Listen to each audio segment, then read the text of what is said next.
or the various lands on which you may be joining across the country and potentially internationally, and pay respects to Aboriginal and Torres Strait Islander elders, past, present and emerging, and any Aboriginal and Torres Strait Islander people who may be participating in this event.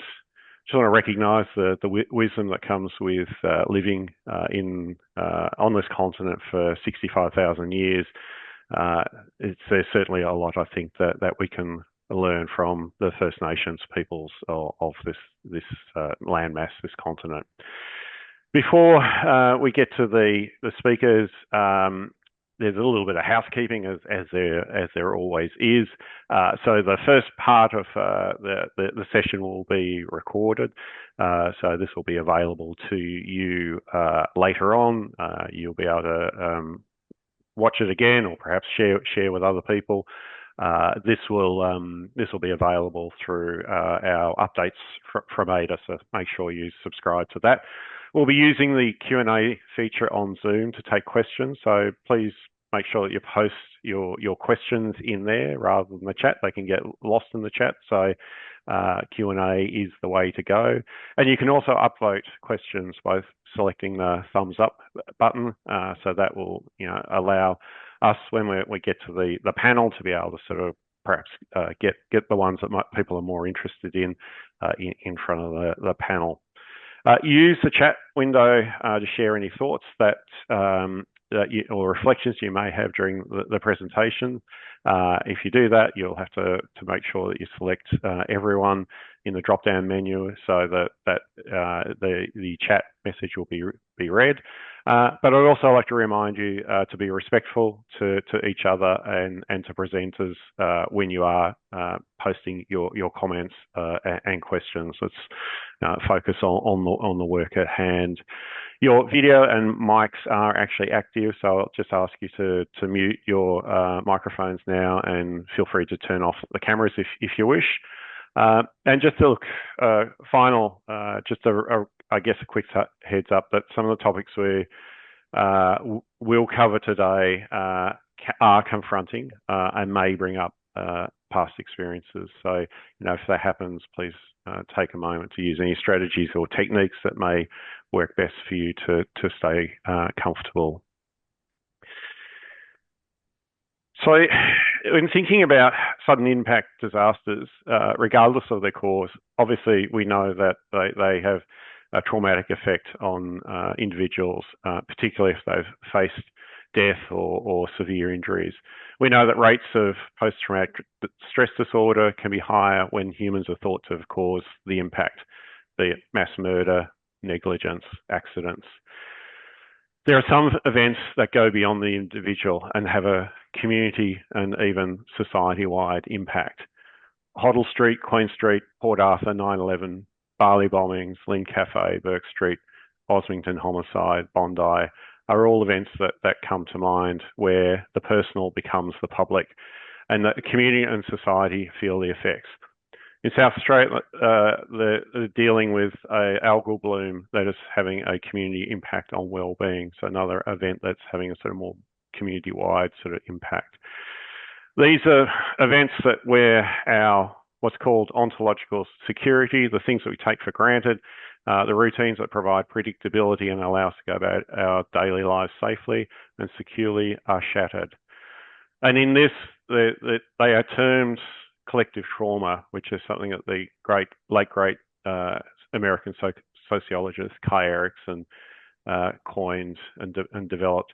He developed this as part of a study of the Buffalo Creek disaster in the US in 1972, where a poorly constructed tailings dam was swept away, overflowed and swept away everything in its path, killing 125 people and injuring over 1,100 people and making 4,000 people homeless.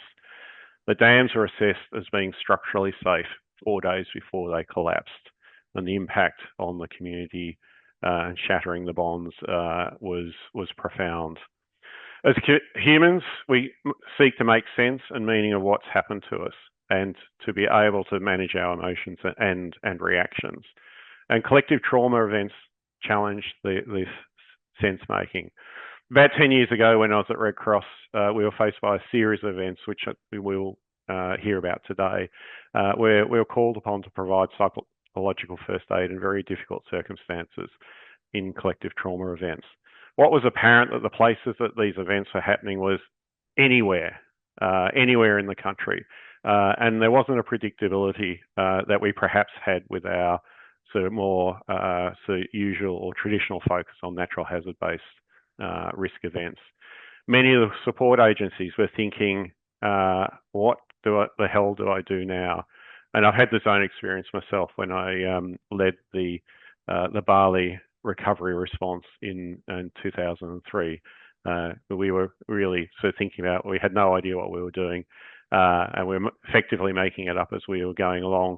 The two probably useful things was having 3 people that I could call who had gone through managing the Port Arthur shootings, and also thinking about from a impacts and principles-based approach, regardless of the impact, thinking about what is it that people need. So it's apparent that people have done this before, and each time we're faced with this, though, everyone sort of feels like it's the first time that they've faced this challenge. The good news is that out of all of this work, Kate Brady and I led a process to develop some guidelines to help plan for these events, the collective trauma guidelines. With the increasing volatility of the world and recent events, we did think it was timely to have to kind of revisit these guidelines and practices. So where people out there might be looking at sort of what's happened recently and thinking, what would I do if I had to respond to this such an event in my neck of the woods or my patch? So with that as sort of context, I'd now like to sort of move on and really get into the guts of today's session. So I'm going to welcome our first 2 speakers to set the context. Andrew Coghlan, who's Head of Humanitarian Diplomacy and Emergency Services at Red Cross, and Dr. Kate Brady, Senior Research Fellow at How We Survive at Uni of New South Wales. They're going to set the scene for us before we move on to getting perspectives from different parts of the sector. Over to you, Andrew and Kate. Thanks so much, John, and thanks everyone for having us and for coming along. I've been given the job today of setting us up with understanding what a collective trauma event is, so setting the scene in terms of definitions. And I think one of the reasons that we find it really tricky in this sector sometimes to be able to sort of pinpoint or sort of like really, hone in on what is a collective trauma event versus what isn't, is that we are so used to being able to define different events by their hazard types. We look at them, are they a fire, a flood, a cyclone, a terrorist event, a biohazard event? Are they a category 1? Are they a category 2? What jurisdiction do they fall under? Whose responsibility will it be? Who is the lead agency? And when it comes to being able to figure out, well, what is a collective trauma event and what isn't, we kind of have to drop that. And I think that feels very uncomfortable for a lot of people, and it sits outside the way that we normally work.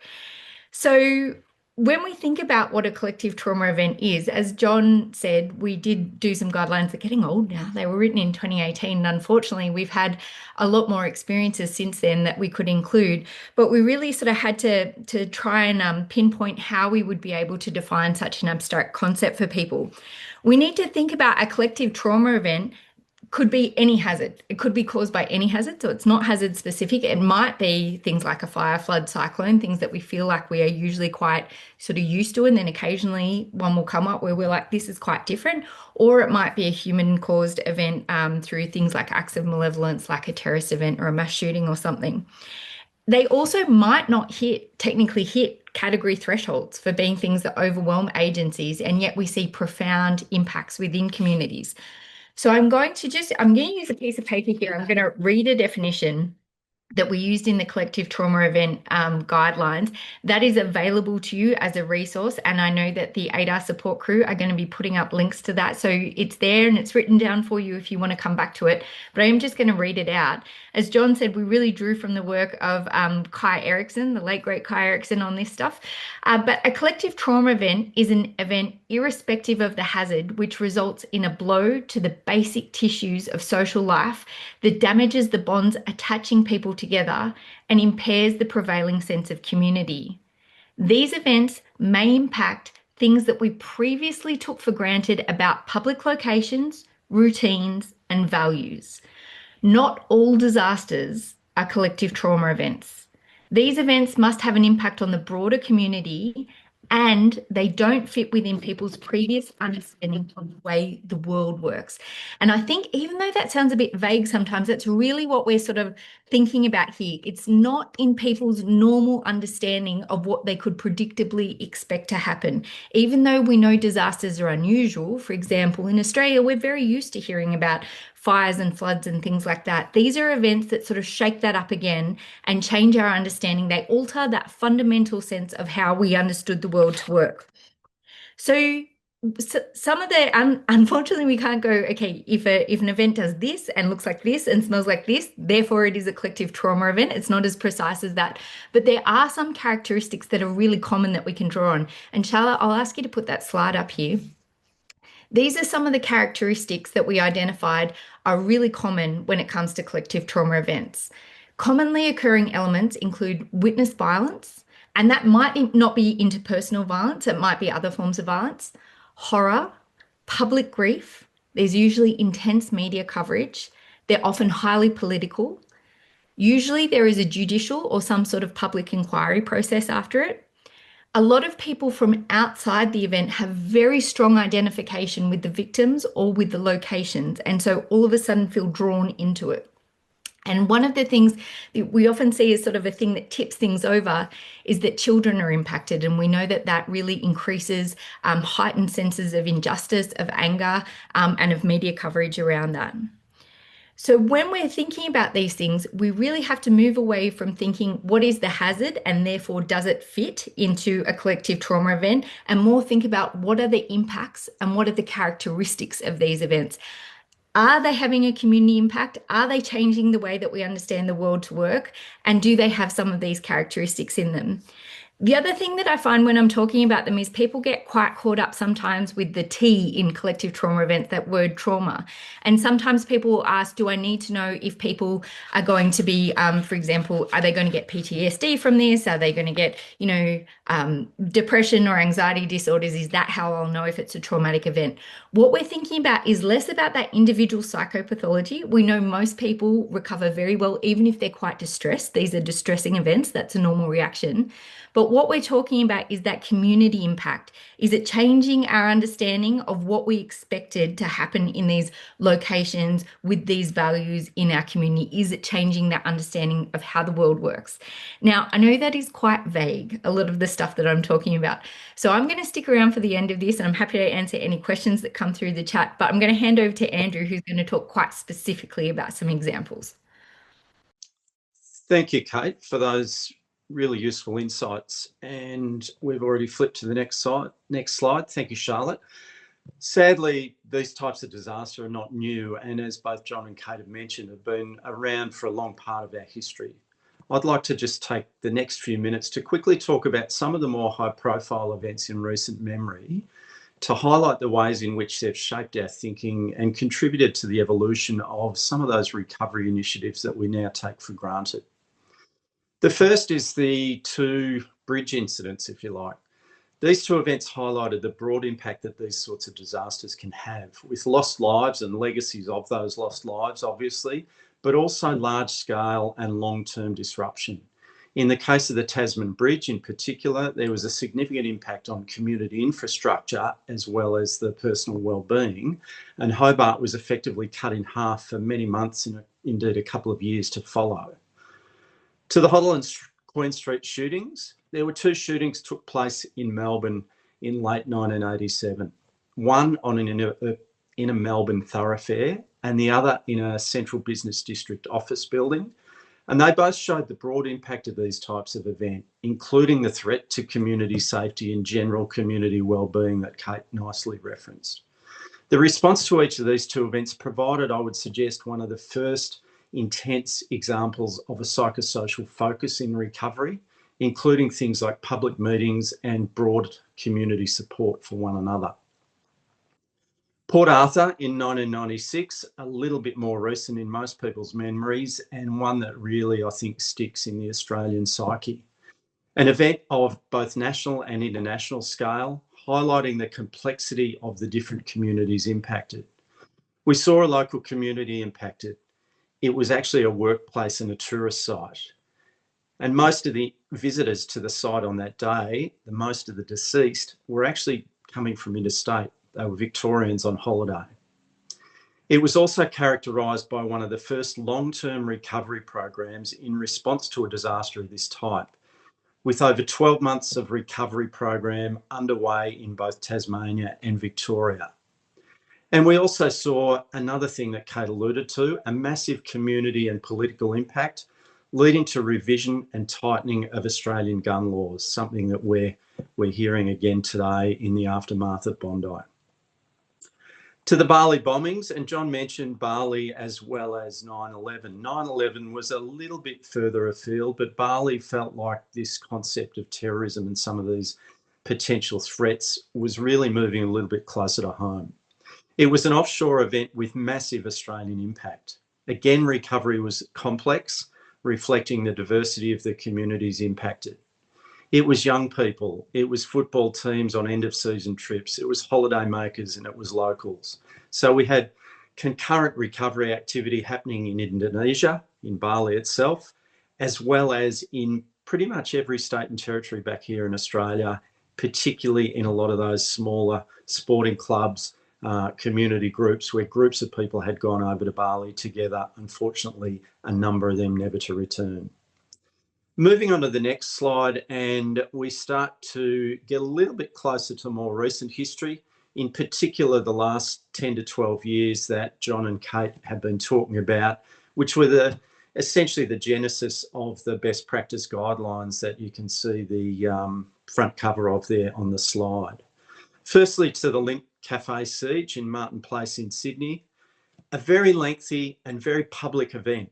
It happened opposite, I think it was Channel 7 newsroom in Martin Place, and it was screened, or at least the outside of the building was screened pretty much throughout the day as this event unfolded. So it was very public, and it was also in the nation's largest central business district in the mall. There was high-level community impact, obviously, followed by an outpouring of grief and really strong sympathy illustrated by a flower memorial that was established. Lots of visitors came and placed flowers in the memorial in that site just outside the Link Cafe. We'd seen this a little bit before, but in the aftermath of, I guess in many ways, the death of Princess Diana was the genesis of this concept of people coming down, leaving toys, leaving cards, leaving flowers and so forth. This was the one that I think really certainly sticks in my memory, where the flower memorial was such a massive thing and reflected the community impact of this event. And as I said, in many ways, it was the catalyst of the work that led to Kate and John and others contributing to those guidelines. Bourke Street, another event with that diverse and complex impact, from the deceased and injured to those who are out shopping or indeed in adjacent office buildings who witnessed things unfold. They weren't necessarily at the core of it, but it all took place in front of them, and that had a huge impact on a lot of people. Added to this was an overall community-wide perception of the threat to community safety and daily life. As Kate mentioned, some of those things that we tend to put off the radar and off the agenda, our daily safety and well-being, were really thrust in front of us. Again, all of this necessitated a complex recovery program, and the subtle difference in this one was there was enormous support provided to local businesses up and down the Bourke Street Mall who'd been directly impacted or their workers had been personally impacted. And last, but obviously by no means least, Bondi. We've seen two different events with devastating impacts for all involved in relatively close succession. The first was somewhat random in nature, but the second, a very direct attack on religion, culture, and ethnicity.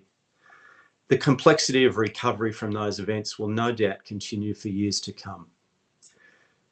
And moving back to that original slide of Kate's, just to round things out and to close the segment, a little bit of a reminder of some of those opening comments. Personally, I'd really like to reinforce the impact of community, media, and political reaction to these types of disasters and the activity that they generate. These are very public events that impact many people's lives in many different ways. I think the challenge that remains ahead of us, those who work in this sector, is that we need to ensure a consistency of support and recovery programs for people impacted by these events. Whatever the case, however big the response to the event publicly, we owe it to the people involved to provide that support into the future. Thank you very much, and back to you, John. Thanks, Kate, and thanks, Andrew, for setting us up with both an overview of the concept, but just looking at sort of where we have come from as a nation, and the sorts of things that we've had to deal with. So I guess there's a significant history there, and a tradition, not a tradition, but certainly emerging practice from each of those that have been kind of handed down through the through the ages to where we are now. So we're now going to move on from that sort of scene setting to start to sort of look at different sort of perspectives, and so that, again, if you're thinking about, okay, well, what does this mean for me as I work in a local government, I work in maybe in a local community health service, or I'm a state government public servant who's been told they have to do a particular role. So on this, I'm going to introduce each of our sort of panel now. I'll start out with introducing Dean Griggs, who is the executive leading the corporate, community and social. I'll start. I think corporate, community, economic development functions for Palm Island Aboriginal Shire Council. Malcolm Haddon, who's the Associate Director of Community Resilience at Multicultural New South Wales, and Ika Trijsburg, the Director of Urban Analytics at the ANU Institute for Infrastructure and Society. So as local governments are closest to the community, I'd first like to ask Dean to give his reflections from his time at, I guess, the City of Melbourne on issues and conditions for local governments in responding to a collective trauma event. Over to you, Dean. Thanks, John. Hi, everyone. And I just wanted to acknowledge the land that I'm on, so the land of the Mambara and Boogaman people on Palm Island, and pay my respects to the elders past and present. It's great to be here today, and I'm here in my capacity, I suppose, drawing on my experience over the sort of 9 years that I was at City of Melbourne as the Municipal Recovery Manager, and I would have met probably a few people on this webinar through that time. And there's the emergency management world is one that's tight-knit and obviously very supportive. So hello to those people that I've worked with and encountered in that time. What I'm going to share, and I'm currently on Palm Island doing a short interim executive role here, helping out with the Aboriginal Shire Council, which is an amazing place. But I'm going to share my insights from a number of incidents from that 9 years at City of Melbourne and some others, particularly around Burke Street. But I was the Municipal Recovery Manager there for, as I said, 9 years, from 2010 to 2019. And not much happened for the first 5 years in that period. I really didn't do too much. And it was interesting to hear John's reflections about Bali, and that there was a sense of making it up as they went along. And that was certainly the experience, particularly with the Docklands fire, which I'll talk about. That was the high rise that displaced about 400 people for about a 1 month period, and was incredibly chaotic in the first few days, at least. For myself, the agencies worked really well together, but it was the first experience that I'd had in an incident of that magnitude. I'm going to talk a bit about Burke Street and then some other more particular single incidents. Eurydice Dixon, who was tragically murdered in Princes Park, and Sisto Malaspina from Pellegrini's. So I'll thread through that some lessons that I've learned and come back to some of those at the end. But if we just move to the next slide, and what I'm going to talk about is in some of that memorial management, so some of the things that you can do around memorials and some simple things through to some incredibly complex long-term projects that people have done in certainly bushfire communities, but in the urban context. We did some very simple things for some families and a very long project for Burke Street.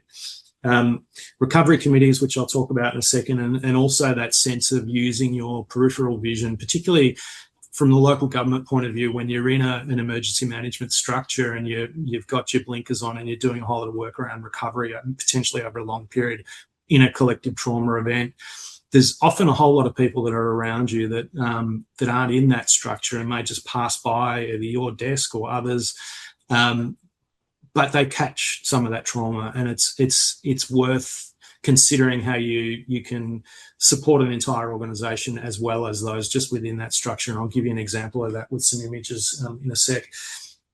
But the nature of recovery committees, I think, and Kate and I have talked about this around the maturity that you get as you go through an incident. And we certainly, as I said, with Docklands, were making it up as we went along a little bit. But we had a very strong, and this is the structure that we had within that. We grew that committee over a couple of months, and we went from having, council and those essential services through to having homelessness services involved. We actually had a consulate, so we had a Korean consulate. There were a number of Korean residents and students within that building. So the Korean consulate was part of our emergency management recovery centres. And that dotted line across the bottom, you'll see, and of course we had Council of Churches and Red Cross providing a lot of psychological support. You'll see that dotted line across the bottom of that slide where there were two agencies that were sort of unknown to us in the early days, was the strata management and the building manager. So to unlock the building and to actually just allow people in and out of their rooms, and working with the police around clearing the building and the fire brigade, we really needed to engage and have those people around the table. And the lesson that I've learned is certainly engage with all those stakeholders when you can, and certainly outside of when you've got those emergencies coming online. Obviously, you're not going to know when an emergency takes place, but take every opportunity to build rapport with those people you think you might work with at some point, and get to know them, because it does accelerate your ability to work together and drop those organisational boundaries and just keep your eye on the prize in terms of recovery that you might need to move through quickly. So that was certainly a lesson that I found through the Docklands fire, was to understand those agencies. And then when, of course, we got, and I'll have the next slide if I could, we moved into Burke Street, and then we had 12 months after Burke Street, we had another incident, Flinders Street incident, where one person tragically lost their life. We were a bit of a well-oiled machine in terms of how we ran our recovery meetings, and it was because of the rapport that we'd sort of built around the table and outside of those formal meetings. So if you can get to know those agencies, it's very important, I think, so you can deliver good recovery. And of course, the committees change as the incident does. So, as I mentioned, we had a Korean consulate involved in Docklands, and we had a strata organisation. We had building managers. Burke Street was different again. We had the TAC, we had WorkSafe, we had obviously our core groups, and we also had Department of Education, because there were young people involved. The trauma was across, nationally really, but it sort of emanated obviously from where that incident took place. 6 people lost their lives and 30 were injured very seriously. And you'll see there the smoking ceremony that we had to remove the memorial that was on the steps of the GPO on the Tuesday or the Wednesday morning following the Friday afternoon incident. And what I was going to talk about, so obviously you've got the committee that I was mentioning, but the memorial management that we were very much mindful of with the steps were covered with flowers. So as is the case in these incidents, you have a whole range of different things that are left for families or for loved ones that were in the incident, or just notes of care from across the community.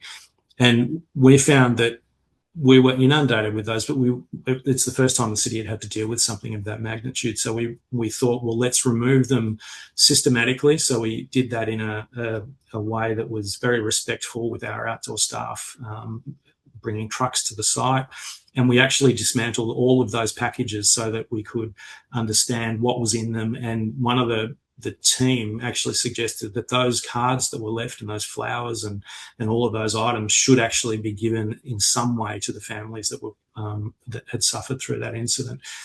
So we were able to secure funding, and we had a 12-month project. We had a recovery committee that was running, but we also worked on a memorial project. And if I can have the next slide, we actually dried out all of those cards that were in the in the memorial, and we took this. So this is a photo from the bottom of the City of Melbourne building, where we dried out all those cards, and we actually managed to get some funding to have those cards properly documented and put into folders and put into the State Library, into the memorials collection there. And we had a ceremony for all of the families after it was in September of that same year. So if you move to the next slide, I'll talk about, I suppose, unexpected and unintended things that come up. And this is about the peripheral vision that I mentioned. So it was a very beautiful thing that we did, and it was really well managed by the staff member that we had, and it was incredibly important for those families to come together. And that's the room where we had the ceremony with, we had the Governor, the Lord Mayor, other dignitaries to preside over that very private ceremony, where all those families, should they want to, come together and view those cards. There were no media, so there's no media involved in that. There was a well-managed media event outside of that, and the media were very respectful. But the unintended consequence, and this is the message about peripheral vision, is that those staff who actually did an incredible job of drawing all of those cards out in that previous image, they read a lot of them. So they actually read a lot of those cards and were very deeply moved and found it incredibly difficult. So we had to wrap a lot of support around some of those staff that did that. So it's just worth thinking about those things that, you know, may be very well-meaning and, of course, logistically needed to be done, but is something that can be incredibly difficult once you've processed what you've actually been doing. So that's my message around the peripheral vision side of things. So just have your view wide when you're dealing with these sorts of things in organisations. The image that you'll see there is the manna gum that we used to brand the information that we had for Burke Street for healing and cleansing. And that, if you go to Parliament Gardens, which is up the top of Burke Street where the fountain is, you'll see a plaque in the ground that's got that image on it. So again, we did some really nice memorial things. There was a very big public memorial 12 months later run by the Victorian government in the exhibition buildings, but the city has got a plaque that's just gone in that we did 12 months later. So I suppose that was what I wanted to share regarding Burke Street and some of those things that can be done and be creative. And I'll just take you to the next slide, to another incident that was you know, very challenging, but of a very different sort of magnitude. And this was these were the flowers that were left for Eurydice Dixon, who lost her life in Princes Park, was tragically murdered on her way home one night. And there was a vigil that was held, I think the next day or a couple of days later. A 19-year-old woman was Eurydice on her way home from a comedy gig. And those cards and flowers again were left in a park run by City of Melbourne. So we had obviously done what we did for Burke Street and felt that there was a way perhaps we could do something similar, albeit of a very different scale, but, you know, no less unimportant or no less important. So we worked with the Red Cross on an afternoon to remove and dismantle that memorial. And if you go to the next slide, we actually, I went. All of those items were unboxed or unpacked, and I boxed up all of those cards, and we presented those to Eurydice's father with the Lord Mayor at the time, and a very, very simple gesture, but I suppose in this context, to share that things don't have to be, a 12-month big project, or it's those very simple things can be done to provide a gesture and any way of providing, some sort of support or memorial to a family member after something that they've lost a loved one. So that was, again, just something I wanted to sort of share. But again, all of those items went to our depot, and we had Red Cross staff involved in dismantling that memorial, as we had to remove and put things back to normal at Princess Park. But it was just a very simple thing that we did, and it was, I think, important and was well received. So if we move on to the next slide. Again, and for those people from Melbourne, we had a tragic incident where Sisto Malaspina was out. He was one of the absolute sort of, ground zero of the coffee culture in Melbourne, setting up Pellegrini's, and he was tragically murdered in Burke Street sometime later. I think it was 2019, in the beginning of 2019. And so that incident happened, and it was a real shock to the city, I must say, because for the first, I think, 12 hours, we didn't know who the victim of that incident was. So it was tragic, and there'd been a memorial happen where the incident had occurred. And I remember being the Saturday morning with Red Cross and Council of Churches volunteers, briefing them about going out on the street that morning to provide support to people in Burke Street. And just to give that, and we did that in every incident, the Burke Street tragedy, of course, this incident, and Flinders Street, where we had Red Cross and VCC providing psychological support on the street. But things changed on that Saturday morning when we realised that it was, quite a prominent public figure and a prominent person from Melbourne. So, of course, the memorial appeared outside of Pellegrini's and was there for several weeks later. So as a city, we decided to start meeting with the family, and I met David Malaspina, Sisto's son, who's now still running Pellegrini's, is in that photo there with the Lord Mayor. And we felt that it was important to understand what we could leave as a gesture to memorialise Sisto's contribution to Melbourne. And I worked with our arts team and our city design team and the family. The family was the first people, obviously the people who guided what we wanted to do. So we met with Sisto's widow and son, and they suggested they'd like an image on some sort of coffee table, if possible, out the front of Pellegrini's, with particularly featuring Sisto's beautiful smile. So we worked with colleagues at the city and spoke to Oslo Davis, who's a prominent Melbourne cartoonist and graphic artist. And we took a photo, and he'd done an image of Sisto many years beforehand. So he provided that, and we worked with the family around the text, and that's the top of the table being presented in November, I think it was 2019, to David, while we actually constructed the table. And you can see the images there that were left on my desk saying, "Dean, do you think, are we on track here, or can you take this back to the family?" And it was just a really beautiful thing. It's still there today. If you want to go and have a coffee at Pellegrini's, you could probably pop down for those people in that vicinity and have a coffee this afternoon. And, again, it's just another example of a thing that you can do that's simple, required some budget, but was creative, and was led and driven by the family. And of course, all of this through my past employer, City of Melbourne, enabled through being a forward-thinking, enabling organisation to allow these things to happen through the recovery structure. but yeah, incredibly moving to be part of that, and was a great, was well received by the family. And as I said, it's a legacy now in the city, and something that just took a little bit of, teamwork for us, and was very much appreciated by the family outside, following a very tragic incident.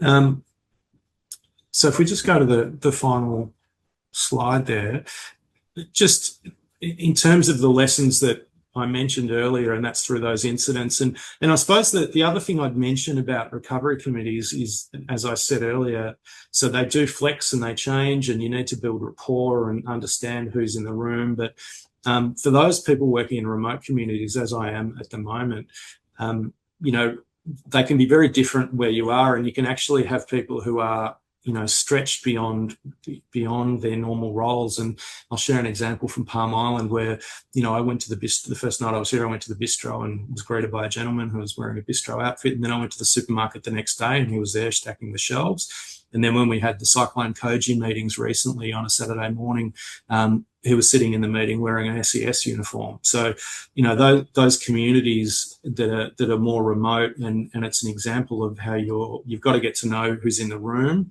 and also understand that people, are incredibly generous of their time and get stretched in all directions when these sorts of incidents happen. And it's good to know who's around the table. And I suppose the lesson is that, no recovery committee, often is ever the same, and particularly in collective trauma events, you'll have different people as you need to sort of flex up and down with the membership. But it's important to get to know who's in the room and how you might work with them.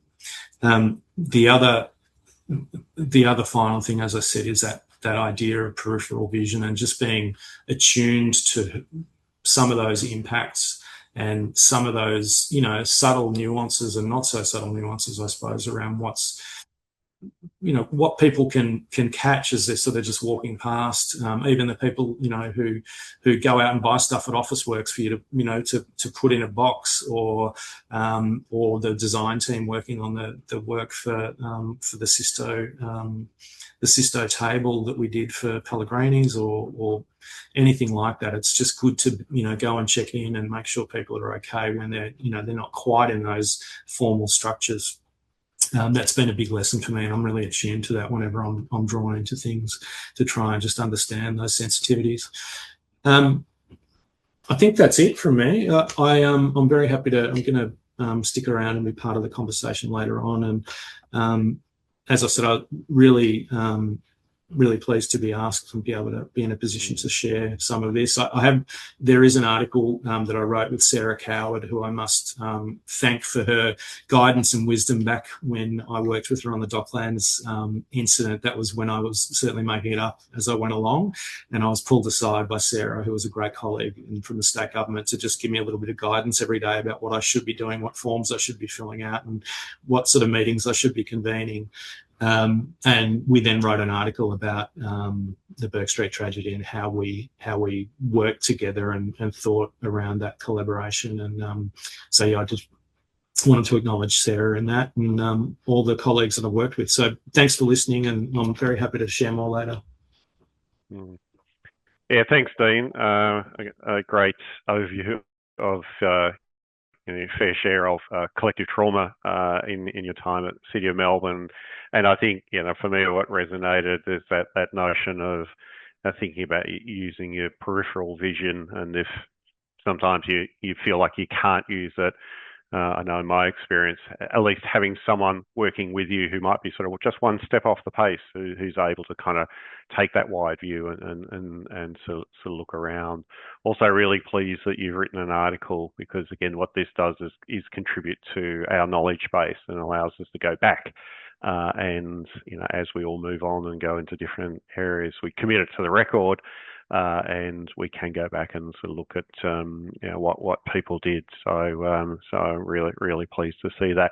Our next speaker is Dr. Malcolm Haddon, PSM, who's presenting.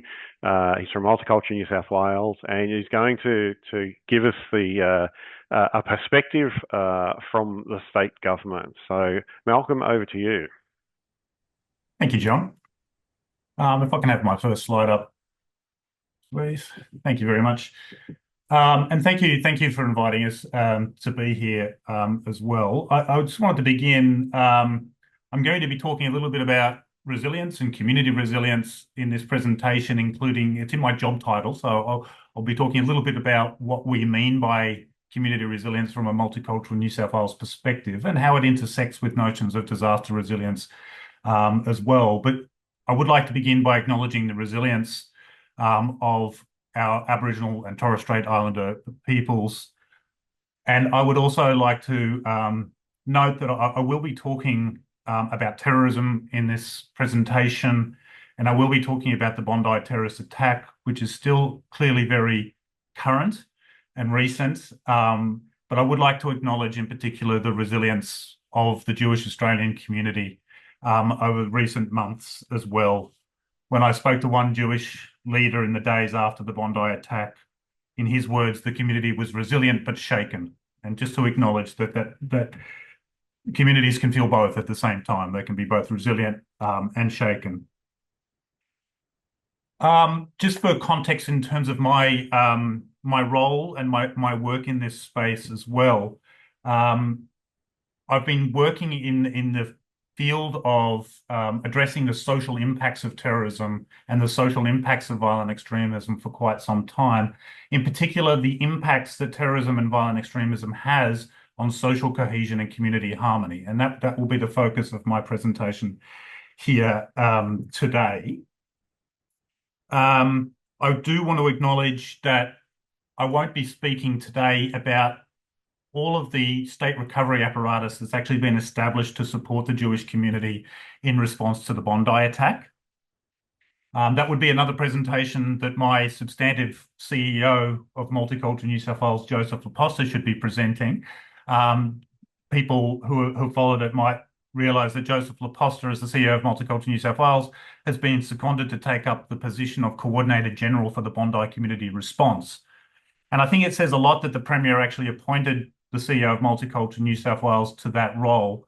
One, Joseph Laposta as a person is someone, as the Premier said, who can take the bull by the horns and get things done. But he's also a person who's managed to establish really robust relationships with communities during his time as CEO of Multicultural New South Wales. And I'll be talking a lot about the importance of having those robust relationships, particularly when something like this happens that is actually targeting a cultural or religious faith community, how important it was to be able to have those relationships with communities and to draw on those relationships in times of need, to support communities in times of need. And I think that's possibly a reflection of why Joseph Laposta, as CEO of Multicultural New South Wales, was appointed to the role of Coordinator General. But I won't be talking today about the extensive pieces of work that have been happening under the state recovery apparatus within Bondi, particularly the place-based, victim-centred, person-centred approach that's being taken to support the community in Bondi and the Jewish Australian community. I want to take a slightly broader lens and talk about the impacts of terrorism on community harmony and social cohesion more broadly at a whole of society level. It's an area that I've been working in for quite some time. The agency Multicultural New South Wales has actually really been dealing with the impacts of terrorism on community harmony really since 9/11, since the since the Bali bombings of 2002. I was involved in the Link Cafe siege response, particularly its impact on community harmony at that time. I was part of the state crisis centre that was stood up and the state recovery committee at that time as well. But also things that weren't on our earlier list there as well, like the Christchurch terrorist attack in New Zealand in March 2019, which had a profound impact on communities here in Australia and communities in New South Wales. And the work that we did in response to the Christchurch attack as well. And even more recently out to April 2024, when we looked at, there was a terrorist attack on a church in Wakeley in Sydney that we also worked on in response to as well. So if I can go to the next slide. I wanted to talk about community resilience in that whole of society sense, and to recognise that there is something unique about terrorism as a collective trauma event, in the sense that terrorists and extremists, through their acts of violence and through their acts of hate, are intending to incite fear, hate, and division in society. And often that division is along racial or religious lines, hence the role of Multicultural New South Wales in this space. Increasingly, we're seeing extremists try to incite divisions along lines of gender and sexuality as well. But often we have seen the impact that acts of terrorism can have on community harmony by seeking to incite fear and division along racial and religious lines within our community and within our society. So our resilience at a societal level, our resilience to terrorism, in a sense, can be measured by how we respond to that threat as a unified, inclusive, and democratic society. That would be my measure of how resilient we are at a societal level to acts of terrorism. And I think in the immediate response to the Bondi attack, we really witnessed that sense of unity and solidarity in response. And if I can go to the next slide too, please. In particular, we saw amazing outpouring of expressions of sympathy and solidarity for the Jewish Australian community from across faith groups. And in particular, when we have an attack that is targeting a particular community, a cultural community or a faith community in this context, the role of multi-faith and interfaith solidarity has been proven to be really, really critical in response. And there's some beautiful images here. You know, on the image on the left is Rabbi Jeffrey Cummins from the Emmanuel Synagogue in Sydney, and Bilal Raouf from the Australian National Imams Council Embracing, which was picked up by The Guardian as well. But also the work that happened really in the immediate wake of the Bondi attack. Multicultural New South Wales supports something called the New South Wales Faith Affairs Council, which is a 19-member multi-faith body of religious leaders, multi-faith religious leaders.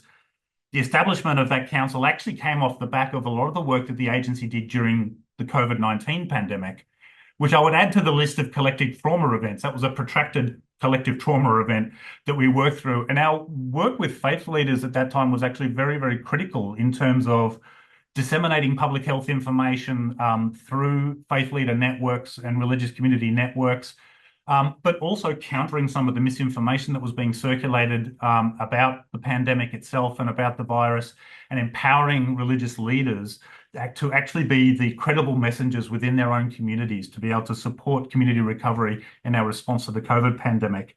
Recognizing that work, the Min's government coming into power made an election commitment to establish a New South Wales Faith Affairs Council. And in fact, the Faith Affairs Council has proven to be highly responsive to times of crisis and times of need. It came together in response to the 2024 Wakely attack, which was an attack on a religious leader in a place of worship, to issue call for calm, but more importantly, call for a sense of solidarity and multi-faith unity at that time.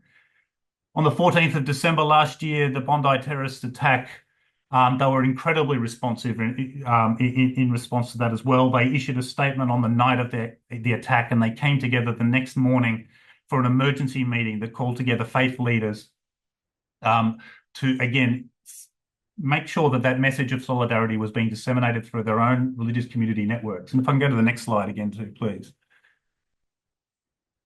And on that day, on the 15th of December, the day after they held this emergency meeting of faith leaders, the One Mitzvah for Bondi campaign was endorsed by the New South Wales Faith Affairs Council. This was a request of some of the rabbis, the religious leaders from the Jewish community that multi-faith leaders embraced, which was to encourage all of Australians simply to undertake an act of kindness to their fellow community members. It didn't have to be directed to a Jewish Australian. It could be directed to anyone. But this was a way of paying tribute to and honouring the victims of the Bondi attack through small acts of kindness. If I can go to the next slide as well. So I wanted to talk a little bit about what we mean by community resilience at Multicultural New South Wales. It's in my job title, as I mentioned. It's also been part of our strategic plan for the last 5 years. And we define community resilience in terms of our remit as an agency around promoting social cohesion and community harmony in one of the most culturally diverse societies in the world. Community resilience for us means expanding robust relationships, by which we mean our agency's relationships with the communities of New South Wales, all of the communities of New South Wales, across cultural, linguistic, and religious differences. But more importantly, not only our agency having relationships with those communities that we can mobilise, but strengthening relationships across communities, across cultural, linguistic and religious differences. And building those relationships that can then inspire people to foster social cohesion, but also to stand united against divisive forces like terrorism and to come together to support each other in times of need. And this concept of community resilience does intersect with the notions of disaster resilience. And in fact, we borrowed some of the thinking from disaster resilience when we talk about our work in the social cohesion space. And in particular, it's to recognise that, as the literature in disaster resilience does, the more social capital there is within a community, the more connections there are between people within a community, that social cohesion and that social capital is going to be a key indicator of a community's resilience to a disaster or a crisis, whether that's a natural disaster like a flood or a bushfire, but it also includes things like a global pandemic or an act of terrorism, or even, as I'll talk a little bit about the impact that overseas conflicts can be having locally within communities. So that same concept that social capital and connection builds community resilience is here applied to a whole of society context to our social cohesion in the face of divisive forces like terrorism. And importantly, in a multicultural society like Australia, those connections need to be connections across cultural, linguistic and religious differences. And I think the way in which the New South Wales Faith Affairs Council mobilised to support the Jewish Australian community immediately in response to the Bondi attack was one example of having relationships in place that could actually then be mobilised to support our recovery efforts. If I can go to the next slide now too. So we actually have a model of community resilience that supports our social cohesion, community harmony work, but as I said, does borrow its thinking from disaster resilience. Also in that it operates across a PPRR spectrum around preparedness, prevention, response and recovery arrangements. But for us, preparedness means proactively building those relationships. So in peacetime, we can't mobilise relationships in times of crisis if we don't have the relationships in place. And I know I'm talking to people who very much understand that, but having those relationships in place year in, year out are the relationships that we need to build and to develop so that in times of crisis, we have those community networks and relationships that we can mobilise to stand up and stand united in the face of those divisive forces and to support each other in times of need. If I can go to the next slide. So we've operationalised that concept of community resilience both at a programmatic level at Multicultural New South Wales and also at a policy level too. I'll speak briefly about the Compact program, which is the Community Partnership Action Program, which is a flagship program that I lead that has actually been running for 10 years now in New South Wales. And it was actually a response to the Link Cafe siege of December 2014. And it was inspired by, at a programmatic level, we designed the program by looking at not what might have prevented that terrorist attack. That's for other agencies to deal with. That was for a coronial inquest to answer. But we looked instead to the way the people of New South Wales and the people of Sydney came together in solidarity in response to that. It was already mentioned, Andrew already mentioned the flower memorial, the impromptu flower memorial that came up in Martin Place in response to the siege. I like this image, and I've been using this image for the last 10 years because it's zoomed in from the Pol Air helicopter, and it shows these multilingual messages of hope and resilience in response to that. And the message here is very clear. Extremists and terrorists are trying to incite divisions. They're trying to divide us as a community. Our resilience in the face of that is to stand united in solidarity across cultural, linguistic, and religious differences. And if I can go forward one slide again. As I said, the program's been running for 10 years now, and we've actually currently a network of 65 community organisations, partner organisations, cross-sector organisations that are working across the state, all working with young people to do what I said before under our preparedness arrangements, which is to build relationships.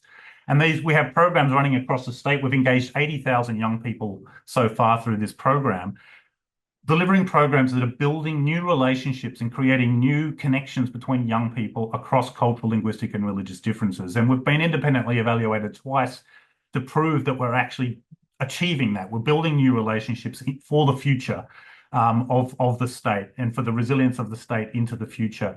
We're also supporting that network, currently 65 organisations under the umbrella of what we call the Compact Alliance, which is a network of practitioners that are working with young people who share a commitment to safeguarding social cohesion against hate and division, who are a community of practice that comes together on a regular basis, and who are also a network that we can mobilise in response to threats to community harmony in New South Wales. And we have mobilised that network on numerous occasions in response to the Christchurch attack, in response to the COVID-19 pandemic, and in other moments over those last 10 years as well.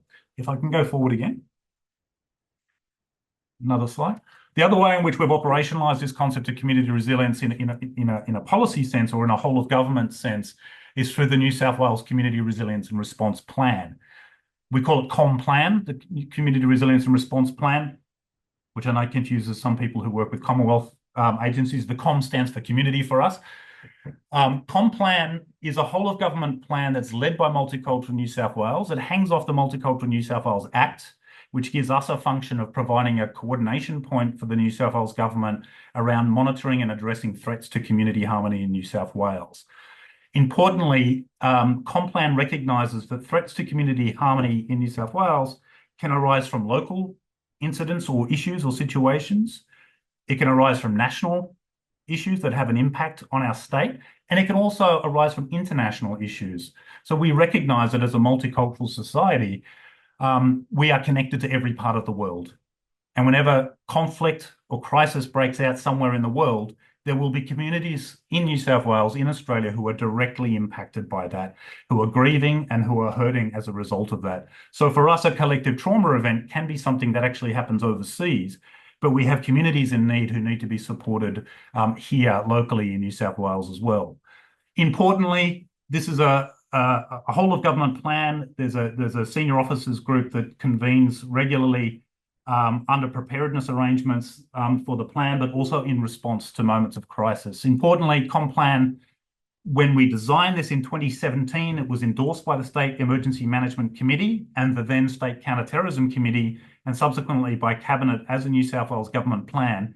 And while it sits under our legislation, it intersects with state emergency management arrangements in the event that an emergency or even a natural disaster gives rise to potential risks to community harmony in New South Wales.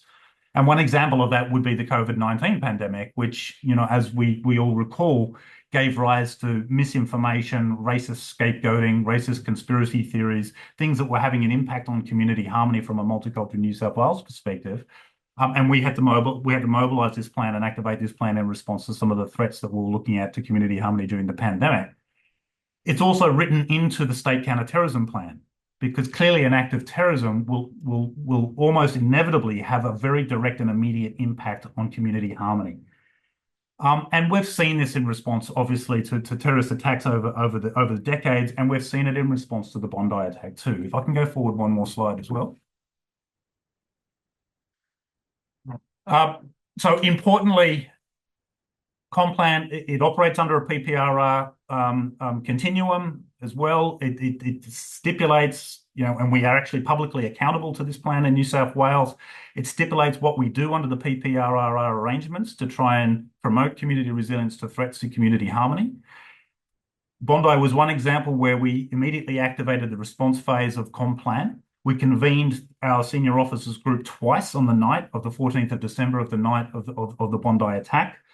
And we were accountable to all of these steps under the plan. And the most important one that I want to pick up here is the one highlighted here, which is how do we, on the one hand, do our role as government agencies, but on the other hand, how do we actually assist and empower credible, authoritative community messengers to develop and deliver and disseminate through their own community networks messages that can counter divisive influences, de-escalate tensions, and to promote community harmony. Because, and again, if we under our preparedness arrangements, we need to have those relationships in place in order to be able to achieve this.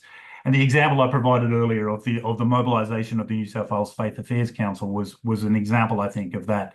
We actually came together as a ComPlan committee at a government level 4 times, twice on the night of the attack and 2 other times, so 4 times during the week of the attack as well, to monitor community sentiment, to understand where the potential risk to community harmony might rise, and to be able to share. Multicultural New South Wales has its own community relations, its own community engagement networks, but other New South Wales government and agencies bring their own capabilities, resources, and community engagement networks to the table. And so it was allowed us actually in real time to facilitate information sharing and community sentiment sharing across all of the government agencies. I think I might have one or two more slides.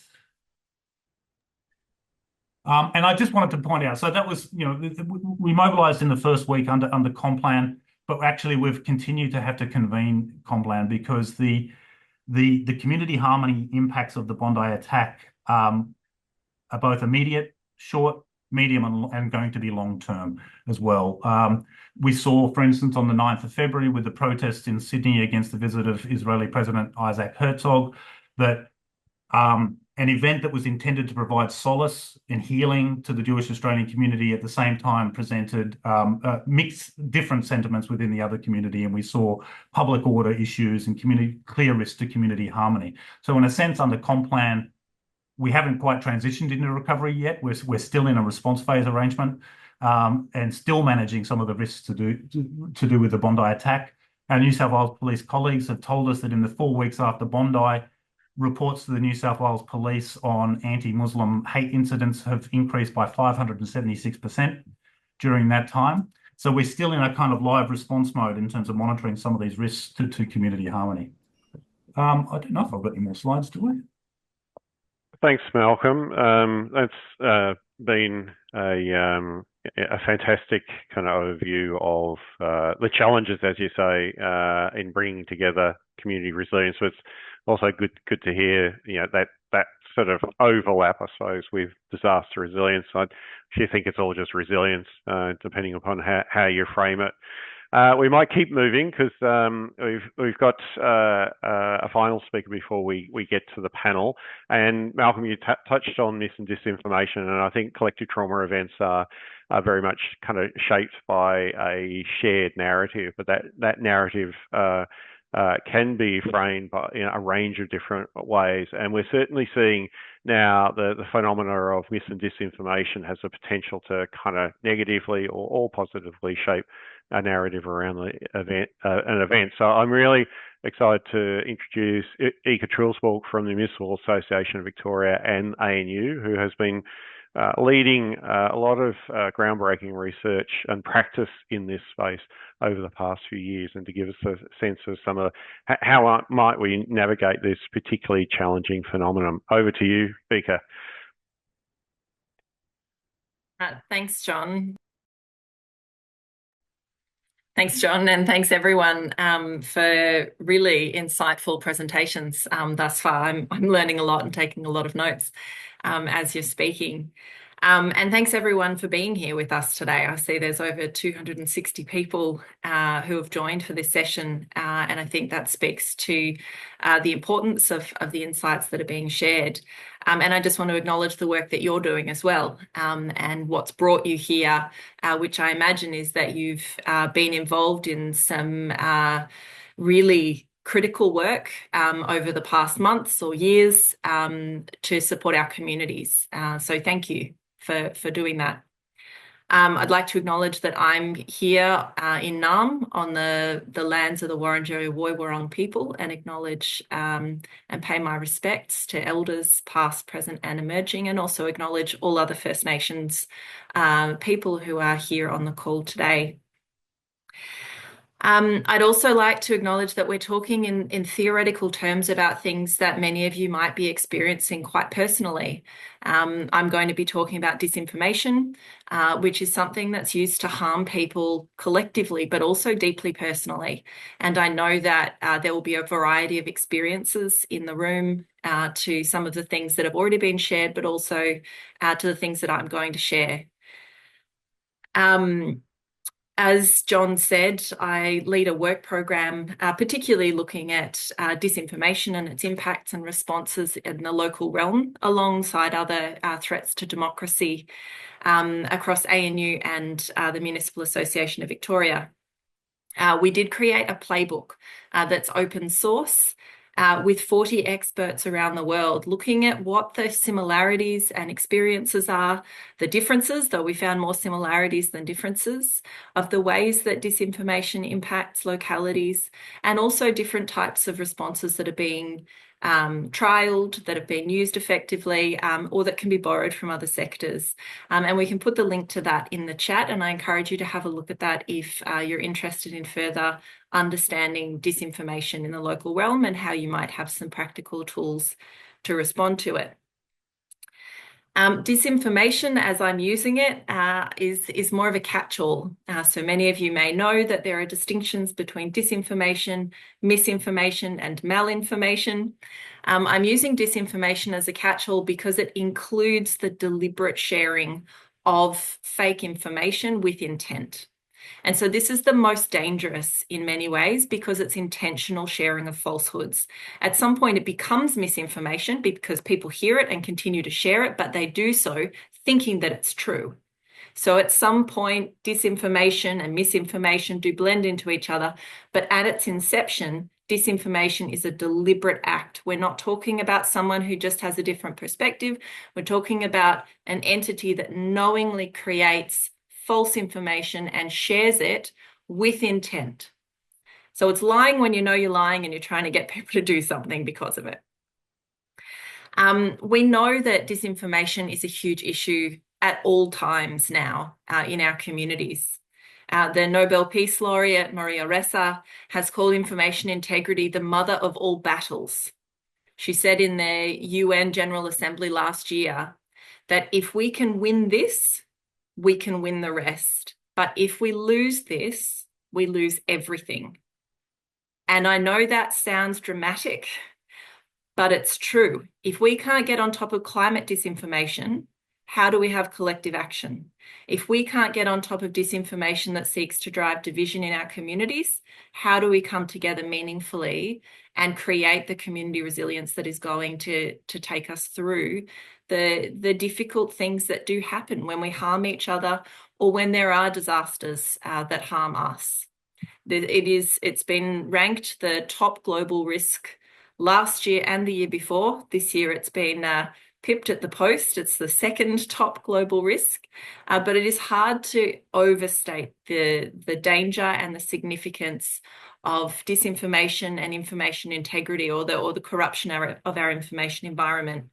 And it has a particular role in times of crisis because people have heightened emotions and because there is a spotlighting effect. People are looking for information and their eyes are drawn to the crisis. So there's this moment when people are more open to manipulation, and also there's the potential for a greater platform.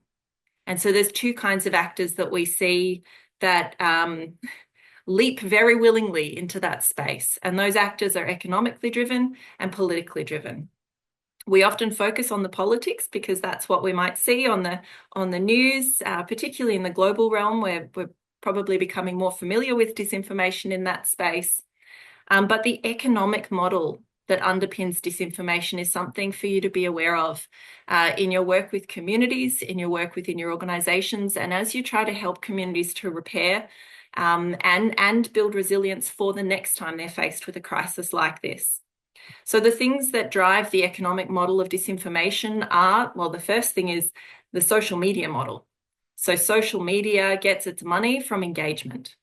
And so things that will help us to be more outraged and things that will manipulate our sense of grievance, whether that grievance is legitimate, there is inequality. There are all sorts of things that are legitimate grievances that could be manipulated, or whether it's something that's a fabricated grievance.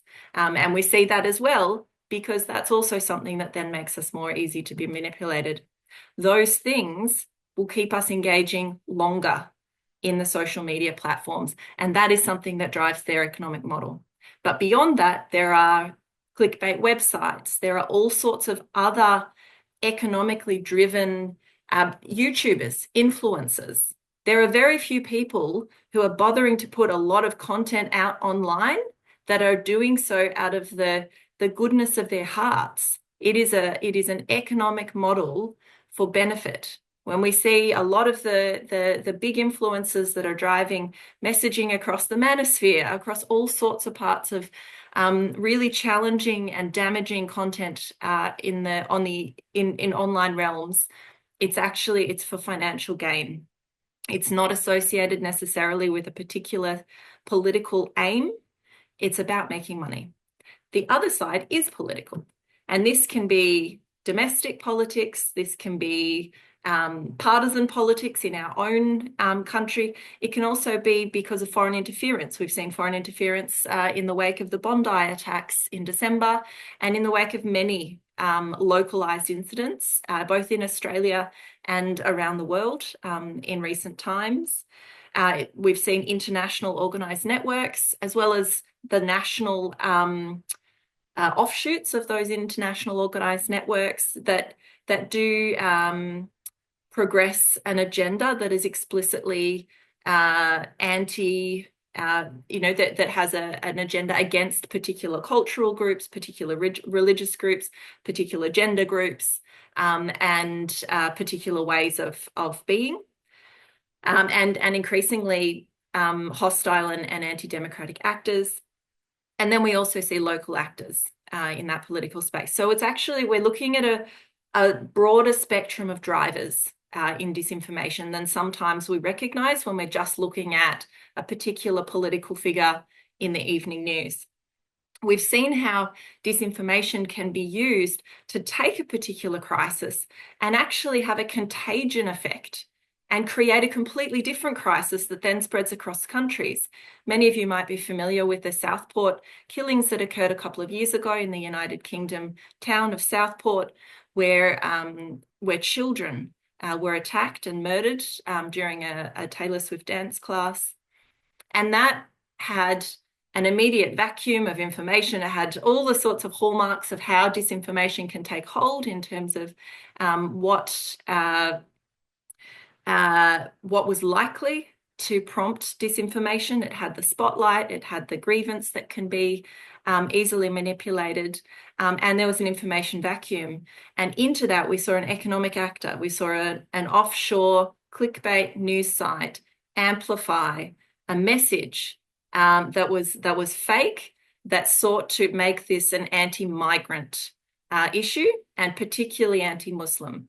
And that was something that was then amplified by political actors within the United Kingdom that then saw anti-migrant and anti-Muslim and anti-asylum seeker hostilities and riots spread very, very rapidly across the country.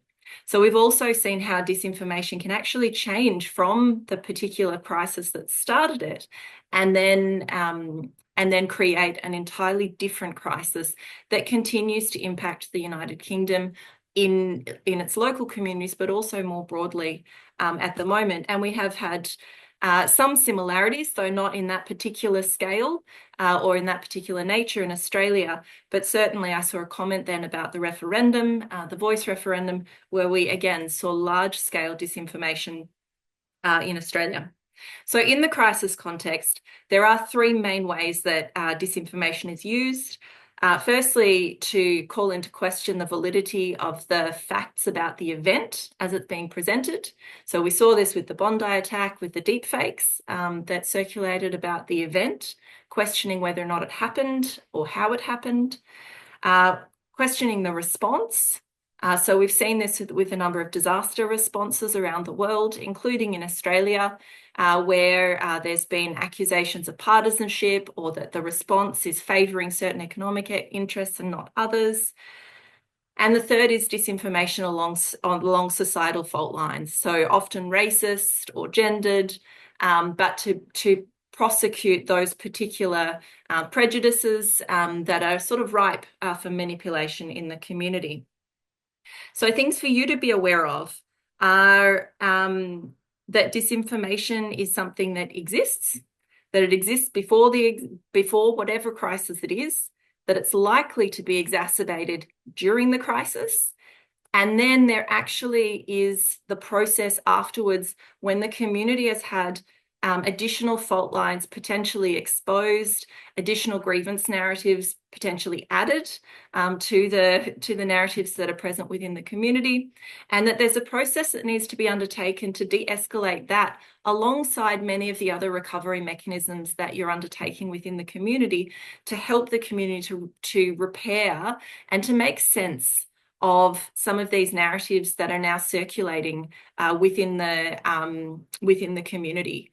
We're operating at a time of still relatively low media and digital literacy in Australia, and that doesn't help. That doesn't help people within our communities and also within our organisations to make sense of the information that they're experiencing and that they're seeing. It's important to not share disinformation. That sounds like a really simple thing to say, but actually within really large, complex organisations, it can be really easy to accidentally start to share disinformation or to be perceived as such. There's a particular model that the UK government put out called the Resist 2 model. I prefer to call it the truth sandwich because I think it's catchier. But basically, as a sort of a debunking model, a very simple thing to just have in mind when you're engaging with disinformation in the community, that always leads with the truth, then states the fallacy, like what's the fake news, what's the lie, then going into why that's not true and why that's a problem to have that untruth in the community, and then ending with the truth again, so that the truth is always first and last. It's the most frequently repeated. And then in the middle, you're giving people some context. So you're engaging with the issue. And it's really important also to understand and to conduct some narrative analysis, if you're able, to understand what it is that's really at the core that's helping people to buy into this. You know, it's one thing for us to deplatform creators. We have mechanisms to through the eSafety Commission, through various mechanisms through platforms to deplatform creators. But when we're working in local communities, it's also really important to engage with what's driving people to listen to disinformation. And that can be something that's not immediately apparent. An example I like to give is with the energy transitions. So there's a lot of disinformation around energy transmissions and renewables. And one of the responses that's been used around that is to teach people more about energy transitions and about the values of sustainable energy. But one of the challenges is that a lot of people who are very much against the specifics of energy transitions in their communities actually support renewables, but what they're actually engaging with disinformation is fears around health, around particularly safety of children, these sorts of things, which actually has nothing to do with renewables. And so being able to hold those narratives at the same time and respond to what's actually the fear that's being engaged with is something that will help us to serve our communities. I see that we're at time, John. Thank you for that very subtle nudge. But I hope that's given you a little bit of an overview around the role of disinformation in this kind of context. Yeah, sorry to appear and lurk in the background, Ika. It's been the content you always present is fascinating, and could listen to you all day. Listen to everyone all day. I think all the presentations have been fantastic. We've only got a couple of minutes left, and there have been some great questions. I guess what I wanted to start off with a question, and I might sort of put this to you first, perhaps Kate, is, okay, for all the people out there now thinking about these sorts of events that we've been hearing about, and you know, working in whatever organisation they might do, might be a local community health service or it might be a community support service, whatever it is. But my simple question is, what do I do now? What should I be doing? You've been given all this information to sort it out, right? Yeah. I think if you're someone who is maybe new to a role or is at a role that has had maybe like a really traditional boundary around it, like these are the sort of things that we get involved in and we don't really need to think about the other things. I'd be asking myself two main questions first.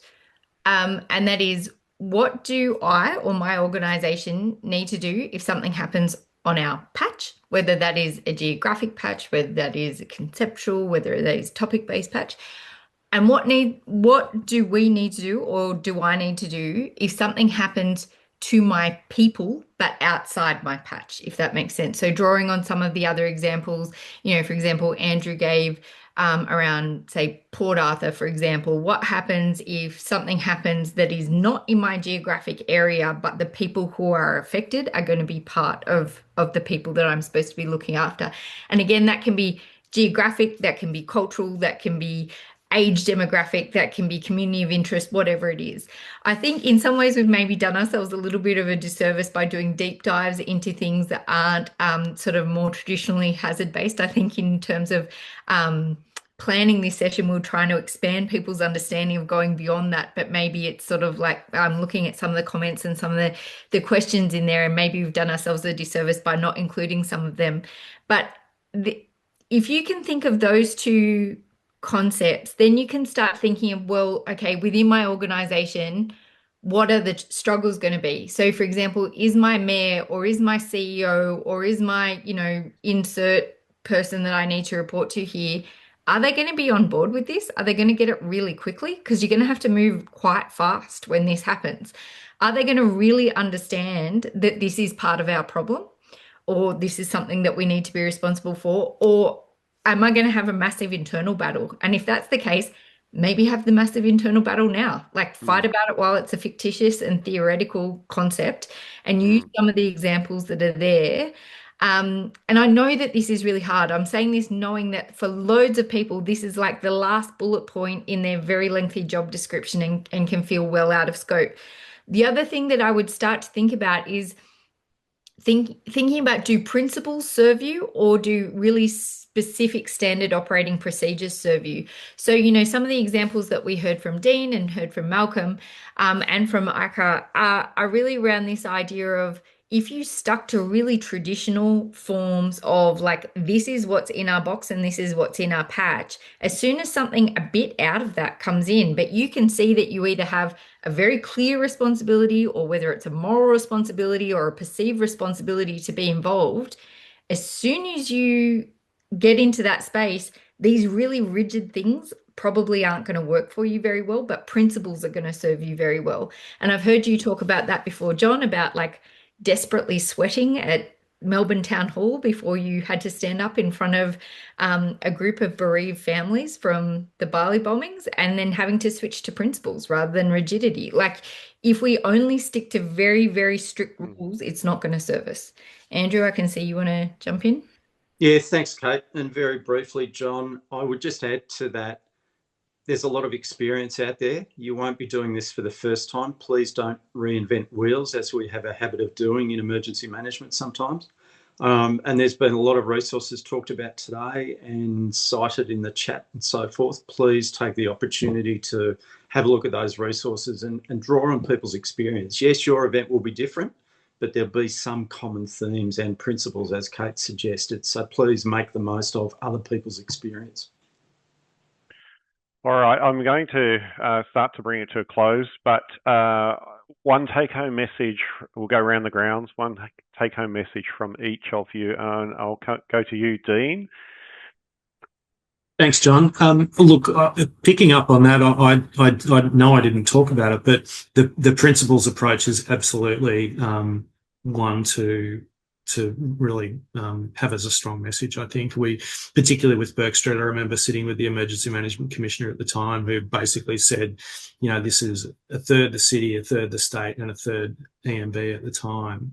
And it's something we certainly documented in that article I was talking about, just around using that as an overarching principle of how we all work together, rather than you get your plan, you get your plan, you get your plan. So it was certainly a very strong thing that I've carried through in terms of this work and those experiences. And as I said, that peripheral vision message that I had in my presentation is something that I think is worth as a takeout.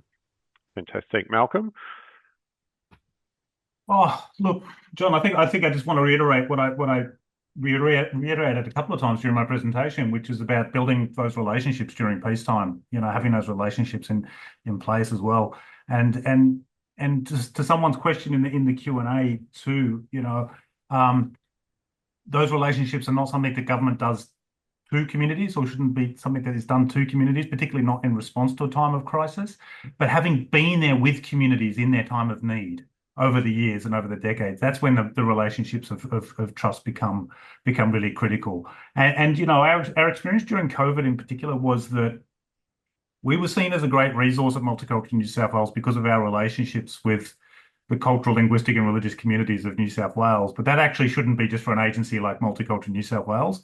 All agencies should have those relationships because that's just the community we work with. And so we should all have those relationships to be able to draw on. Yeah, fantastic. Thanks, Malcolm. Ika? Feel like we're all taking a very relational approach. And I think, we've got a model around trust that we use, which is around making sure that everyone within a community is part of a network that they can connect into of trusted institutions, trusted people, trusted information, and trusted places. Not everyone within a community will trust the same of all of those things. So making sure that within the mosaic of trusted information and places and people and institutions that we have within communities, that's working together well so that people are able to safely and accessibly engage with information and with each other. Fantastic. Thank you, Ika. Thank you, Andrew, Dean, Kate, and Malcolm. That's unfortunately all the time we have for this part of the Possibility Lab, so the kind of talking heads part of it. But the good news is that it's going to continue. And I know a couple of people sort of said in the chat, oh, gosh, this is so short, so much to talk about. There's time to talk about this. So I'm going to hand over now to Catherine Gearing, our National Recovery Consultant, who's going to take us through this next part where you'll be able to start to think about everything you've heard, your experiences, and start and discuss with other people around how might we kind of respond to something like this.